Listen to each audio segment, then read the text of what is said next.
যখন কোনো বান্দা সূরা ফাতিহার একটা করে আয়াত বলে আলহামদুলিল্লাহি রাব্বিল আলামিন, সঙ্গে সঙ্গে আল্লাহ জবাব দিয়ে বলেন হামিদানি আবদি, বান্দা তুই আমার প্রশংসা করলি।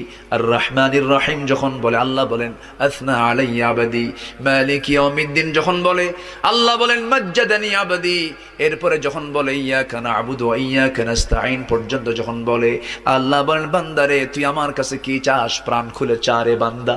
ইহদিনাস সিরাতাল মুস্তাকিম থেকে শুরু করে নিয়া ওয়ালাদ-দাল্লিন পর্যন্ত যখন বান্দা বলে তখন আল্লাহ বলেন বান্দা নামাজের মধ্যে এমন প্রেমের খেলা খেললি বান্দা, তুই যা চাইলি সব আমি আল্লাহ কবুল করলাম।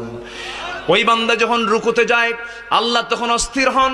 ওই বান্দা যখন সিজদায় যাওয়ার জন্য প্রস্তুতি নাই, সমস্ত ফেরেশতাকে ডাক দিয়ে বলেন ও ফেরেশতারা এই বান্দা